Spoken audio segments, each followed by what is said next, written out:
जय माई की मित्रों, यज्ञ एक महत्वपूर्ण कार्य है और आजकल जो यज्ञ होते हैं उसमें बहुत मुश्किल से अग्नि मंथन देखने को मिलता है। अग्नि मंथन क्या होता है, क्यों किया जाता है और क्या इसका महत्व है, इसी विषय पर आज हम लोग चर्चा करेंगे। आज हमारे बीच में हैं पराशक्ति महापीठ के आचार्य मनमोहन उपाध्याय। तो हम आचार्य मनमोहन उपाध्याय से जानेंगे कि अग्नि मंथन का क्या महत्व है और किसी भी यज्ञ कार्य में ये क्यों किया जाता है या क्यों किया जाना चाहिए। सबसे पहले मैं इस यज्ञ परिसर में पराशक्ति महापीठ के तत्वावधान में होने वाले इस यज्ञ में आप सभी का हार्दिक स्वागत एवं अभिनंदन करता हूं। पूज्य गुरुदेव जी ने जैसा कि अभी एक प्रश्न किया है कि अरण्य मंथन का क्या महत्व है, अरण्य मंथन यज्ञ में क्यों होना चाहिए, तो मैं अरण्य मंथन के विषय में श्रीमद् भागवत महापुराण के माध्यम से बताना चाहूँगा और अरण्य मंथन क्यों होना चाहिए इस बात पर भी मैं कुछ प्रकाश करना चाहूँगा। अरण्य मंथन का आरंभ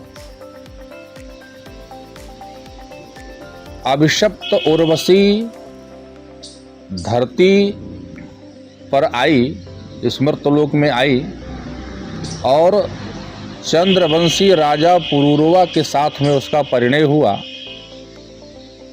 तो परिणय में एक शर्त रखी थी कि मैं स्वर्ग से एक मेमना लेके आई हूं और आपके संरक्षण में इसे देती हूं। जब तक आप इसका संरक्षण करेंगे तब तक मैं आपके साथ में रहूंगी। श्रीमद् भागवत में एक शर्त और कही उर्वशी ने पुरूरवा से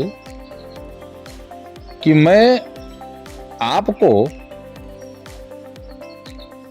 वस्त्र विहीन यदि देख लूंगी तो मैं आपका साथ छोड़कर चली जाऊंगी। तो इंद्र तो चाहते थे कि उर्वशी स्वर्ग से चली गई है, उसको जाकर के ले आया जाए। खोजते हुए मर्त्यलोक में उर्वशी के पास में आए और उस मेमने को चुरा ले गए, लेकर के चले गए। तो उर्वशी ने कहा, देखिए मैंने आपसे शर्त लगाई थी कि इसकी आप सुरक्षा करेंगे और कोई हमारे भेड़ को लेकर के चला गया। उसी समय इंद्र ने आदेशित किया, बादल गरजने और चमकने लगे तो बिजली चमकी।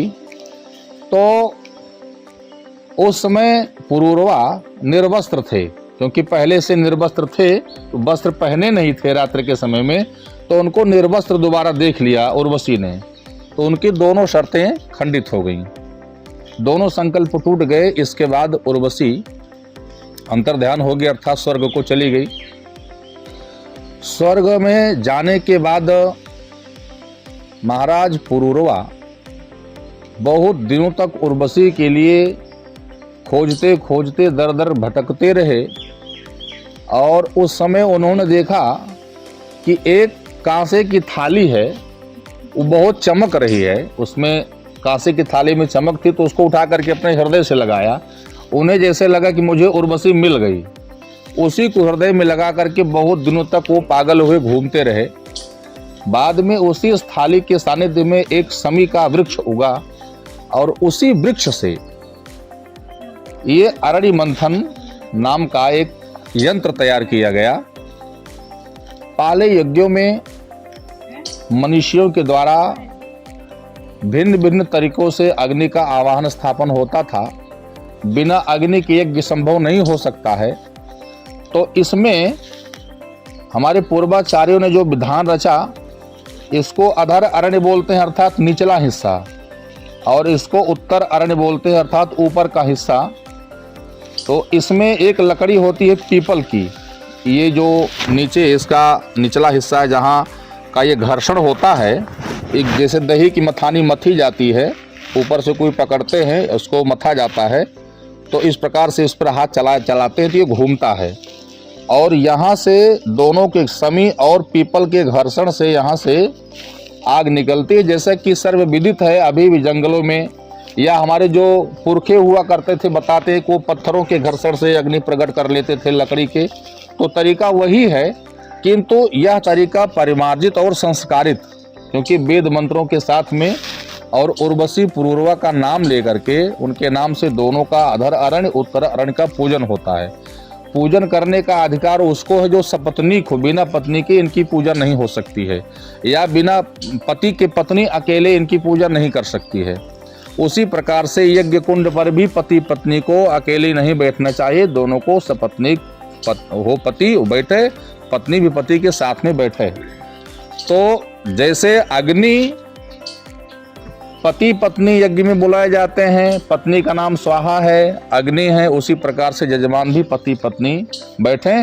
और जो घर्षण हो रहा है ये भी पति पत्नी है, अर्थात उर्वशी और पुरूरवा है। इनके संयोग से जिस अग्नि का प्राकट्य होता है उसी अग्नि के माध्यम से यज्ञ में आहुतियाँ दी जाती हैं और वो तत्त देवताओं को प्राप्त होती हैं। तो मैंने श्रीमद् भागवत के अनुसार अरणी मंथन की उत्पत्ति कहाँ से हुई, इसकी पूजा क्यों की जाती है, और वैसे आज माचिस के द्वारा या अन्य किसी तरीके से भी अग्नि प्रकट कर ली जाती है, जला लिया जाता है, लेकिन संस्कारित जो अग्नि होती है उसके द्वारा जो यज्ञ होता है उसका हमें पुण्य प्राप्त होता है, उसका फल प्राप्त होता है। इसलिए हमें संस्कारित अग्नि की और अरणी की आवश्यकता पड़ती है।